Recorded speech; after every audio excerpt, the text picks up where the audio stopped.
Um, what's up? We're just going to give it a little bit, couple minute or two. Live your life running. How's it going?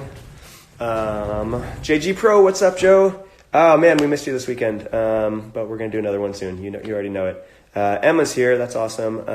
That is who we're going to be talking to today. We're going to give it maybe another 30 seconds or a minute or so. Just let a couple more people join. Yeah, how's everyone going? Let me know where you are watching from, how long you've been jumping. Yeah, let's see who else we got. Yes.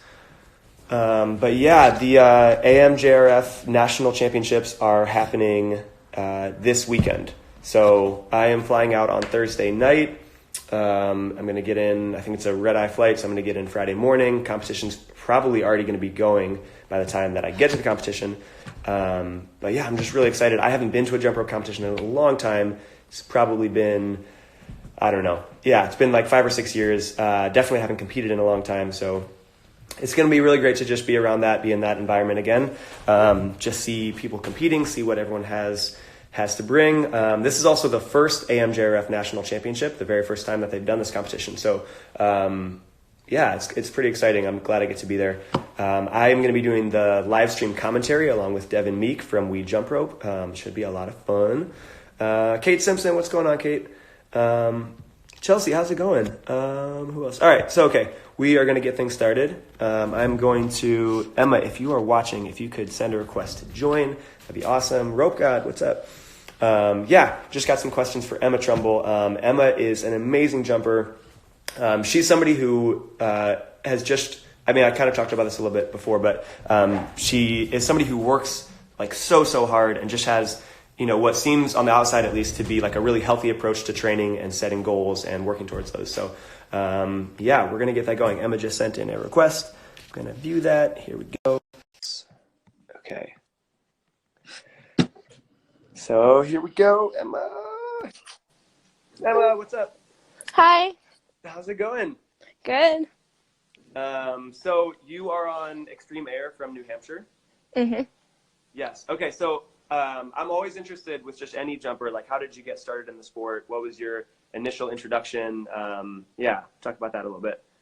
So when I was in first grade, I got a jump rope. It was one of those crappy cloth ones from like somebody for my birthday. And it took me about 2 years of just in my living room trying to do probably 5 jumps. Mm-hmm. And at that point, we decided to start a club at my elementary school. So we met like once a month, and then it was twice a month. And then I went to my first small competition.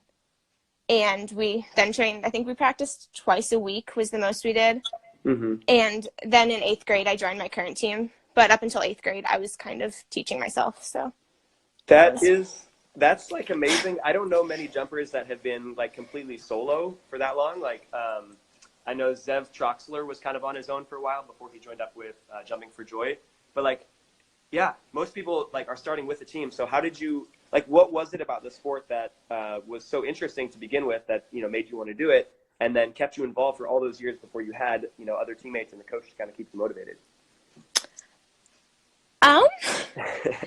It was different. I was never, Yeah. I played softball a little bit when I was younger. I was never super good at it. I was never big on like any of those like traditional sports. So it was different, and that I liked. It wasn't something that everyone else was doing. Yeah. And it was like something that I could do on myself, you know, by myself. Like I was able to look up videos on YouTube and stuff. That was kind of how I learned. So I was able to do stuff like that, Yeah. which it was just nice, I guess. I don't know. What were you, or who were you watching on YouTube? There was a couple. I was talking to Nate the other week, and apparently I watched his videos when I was really young. Oh, like, okay. This guy Billy Wild, Yeah, Billy T. Wildy. Yeah. Yep. Oh my gosh. I watched all of his videos. That was like he was a big help. Yeah. I think that was back when like Adam was posting the videos from Grands. I watched a lot of those, that sort of thing.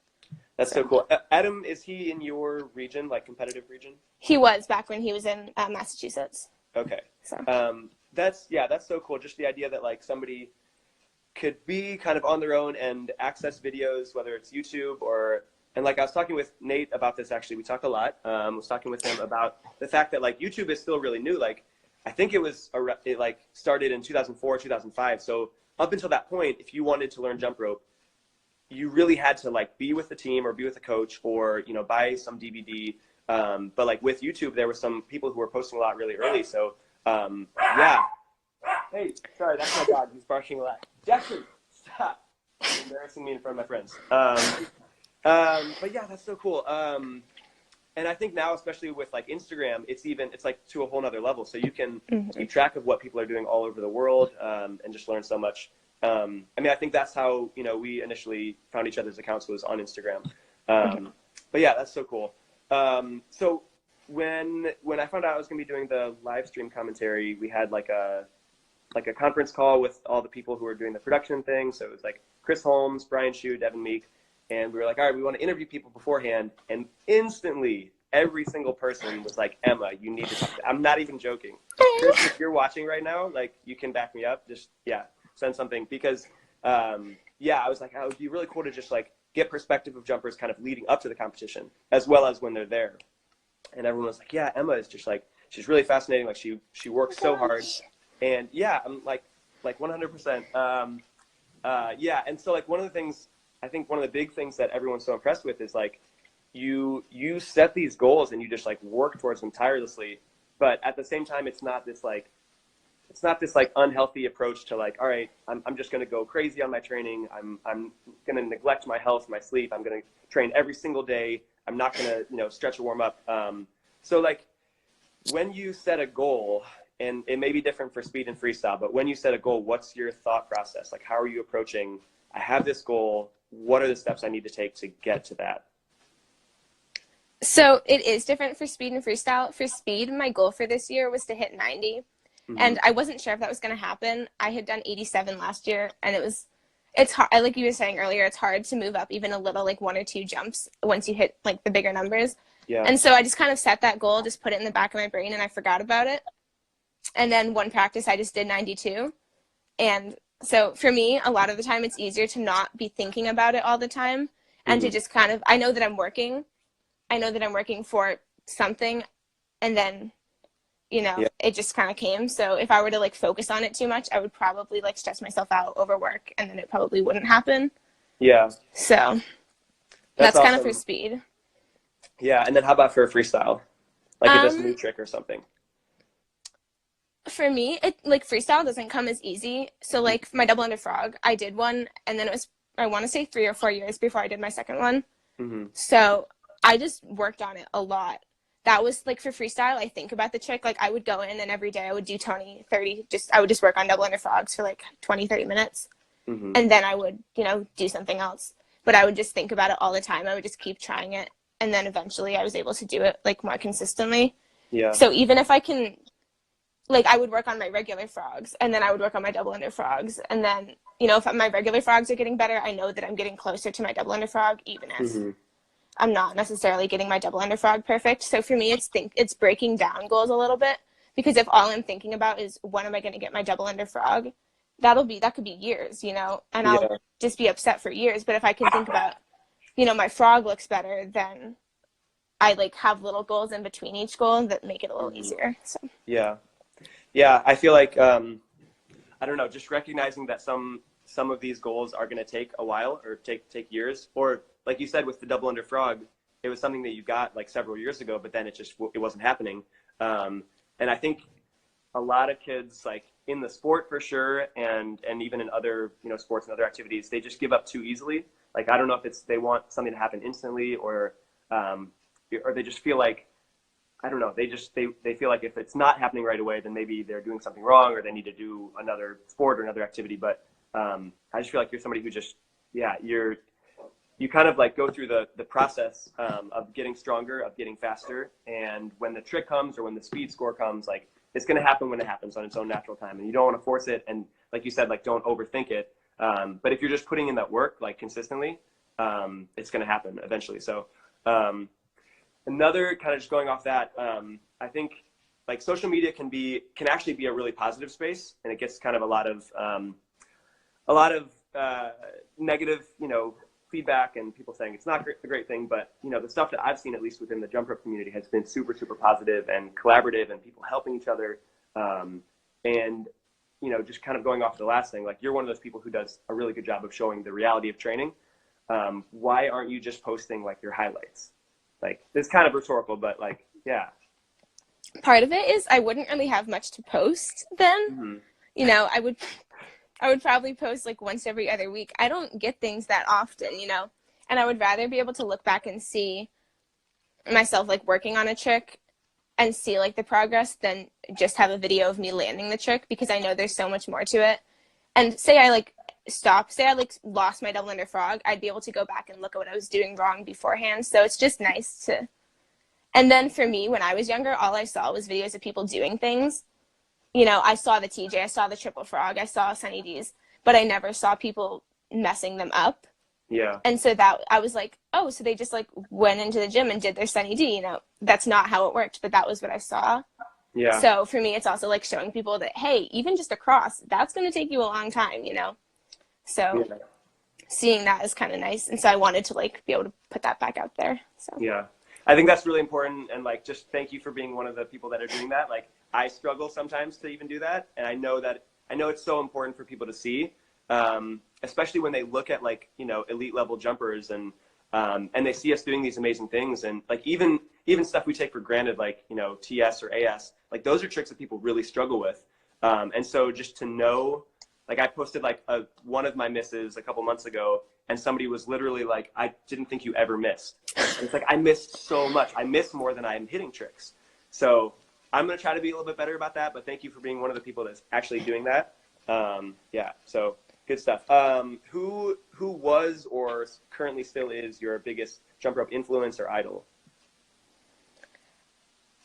Gosh, I watched Dylan Plummer a lot when I was younger. Yeah. Same with Adam. People that were posting like online, that was big for me because I wasn't at like competitions and stuff. So it was anyone who was online I was watching. Mm-hmm. So I would say like Dylan, Adam. Yeah, I guess those two were big ones. Yeah, shout out to Adam and Dylan. I know with both of them, but especially with Dylan, it's so cool to go back and see his earlier videos and just see how much he's improved. Because I remember thinking like, okay, yeah, this kid's really good. But like when you compare them, if you go to like probably the first video that he's ever posted versus now, like it's just like night and day. So I think that's another really, important part of kind of the process. So, and they're both just so amazing. They're both really nice. They're really giving of their time and expertise and all that stuff. You are headed to college this year, right? In the fall. Where are you going and what classes are you taking and what are you excited about? All that stuff. So I'm going to Bishop's University in Quebec, and I'm in the major of sports studies.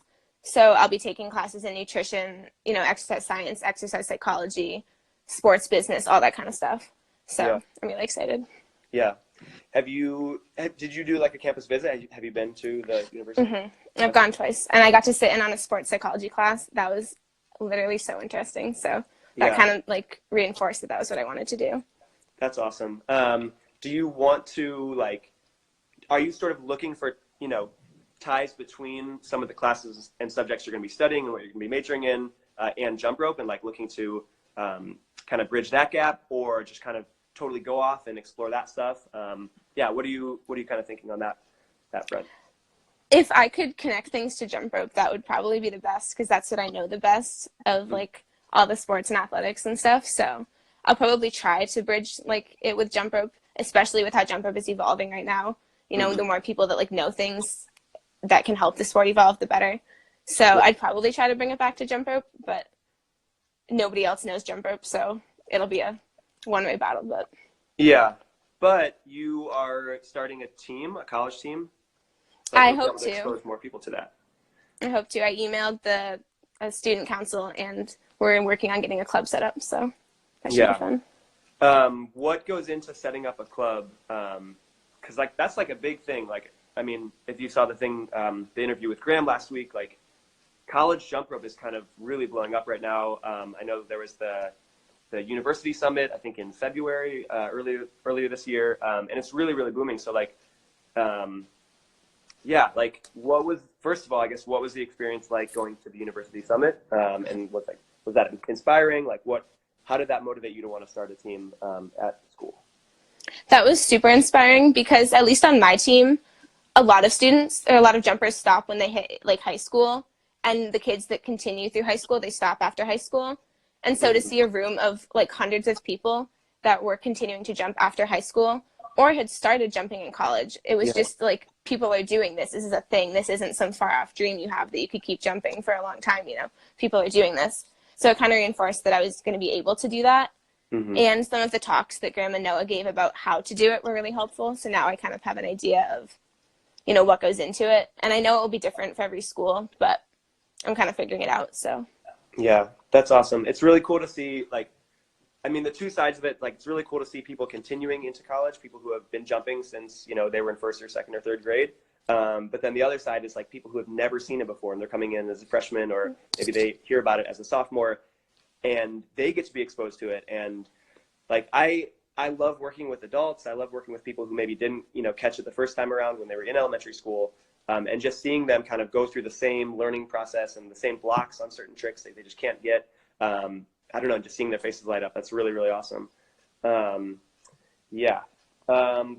term, this is like, I don't know, this is a big question to ask somebody who is like just out of high school, but I don't know, long term, what are you hoping to kind of do with the sport? Or like, how are you thinking you'll stay involved? Like, do you want to be somebody who's coaching? Do you want to be somebody who can approach it from a more scientific, you know, angle and kind of provide research on, like you were talking about, sports psychology? Are you hoping to be involved with like judging, like, or all of it? Do you want to stay competing?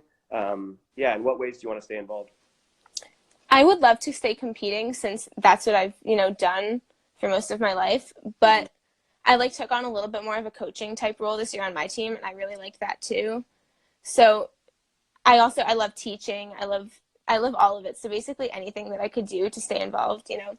I still want to be at the competitions, you know, see all my friends, you know.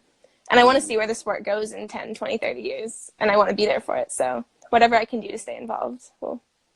Yeah. I always, I think probably every jump roper is always thinking about, like, what does the sport look like in 5 years, 10 years, 20 years? I don't know. What do you see, like, when you think about where the sport could be or might be or where you want it to be in, let's say, like, 20 years? Like, it's 2039. Did I do that math right? Yeah, 2039. Where is the sport? Or let's say 2040. Like, where's the sport? What's going on? I think so many people are talking about the Olympics and stuff. But for me, it's more about if every elementary school had a jump rope club like they did football or something, you know, we'd have so many more people to, I don't want to say pull from, but there would be so many more people to be able to continue. And that would grow the sport in such a way that the Olympics wouldn't be so far off. So people are focused on this, like the stuff up top, but you can't get there without, you know, the lower level. So if we could just make it more of a normal thing. I know that there's this small tournament in New Hampshire. It's been going on for, I want to say 30 or 40 years. They rent out this like ice rink. It's this couple hundred kids and like all the local schools that have teams go. And that was like what got me in it. That was like our end of year thing. It was in June. That was our nationals, if you want to put it that way. So if every kid could have that and, you know, experience jump up in the same way I did, then maybe we'd have, you know, the sport would just be able to grow easier. I don't know. Yeah. That makes me so happy. I don't know if you can tell, like, I am so happy right now that you said that. Just as somebody who loves teaching more than anything, and if it wasn't jump rope, I'd be teaching something else. The fact that you're able to, like, see that that's really what it's all about. And I think it also, I don't know, I think that speaks to what we were talking about earlier and just the way that you approach, you know, goal setting.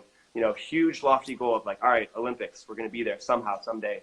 When really, if we just focus on like, well, what are we actually doing right now? Like every jumper where they are, every coach, every team, what are you doing right now in your community? Like, you don't even have to think like huge.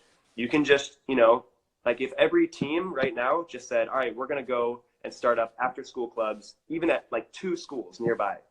There's tons of schools. If every team were to do that, it would like, you know, double, triple, quadruple in size in like a year. So, just focusing on the small day-to-day stuff that you can do. That is, yes. Oh my God. Or even like every time I'm at an airport, I try to pull out my rope and just, you know, one person's like, oh my gosh, what's that? That's one more person that knows about the sport.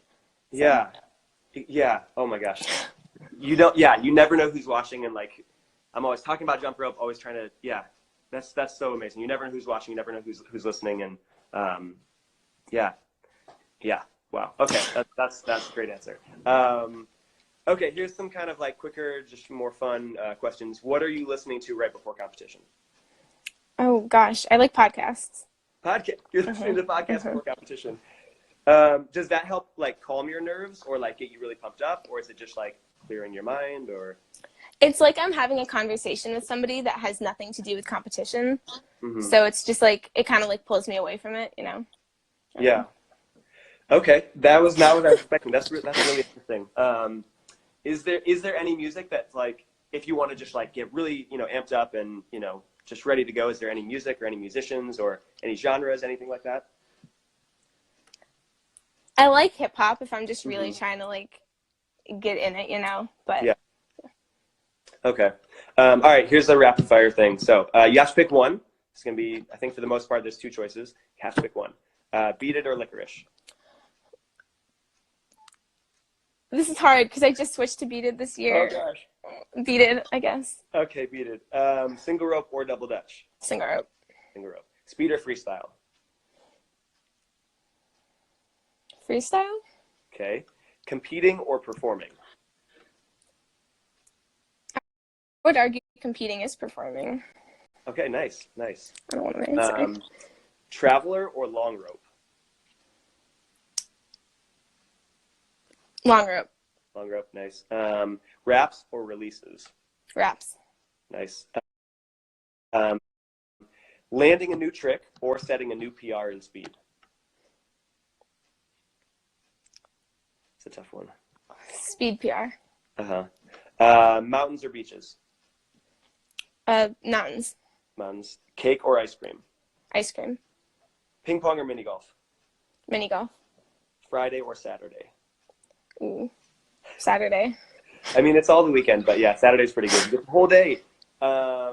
This one's going to blow your mind. Toy Story or Lion King? Ooh, Toy Story.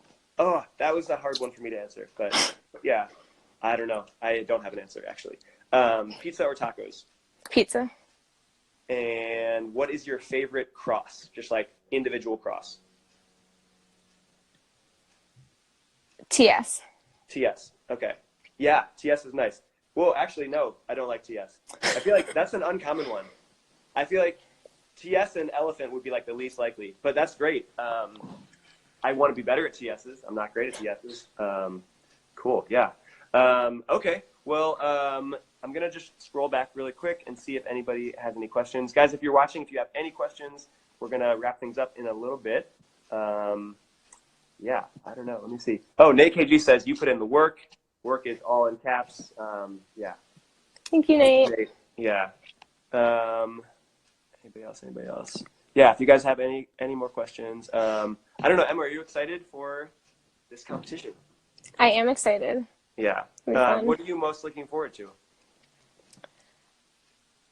Okay, I like my singles a lot because I work on that a lot, but I have a four style this year that this is my first time competing, so I'm super excited to compete that. Yeah. Have you picked music? Are you using music for the routines? Mm-hmm. Okay. Any songs that you're excited about? The only one is four style because I don't like Grandma saying he makes his routines to music. I don't do that. Yeah. I just like check music on in the back if I need to. So.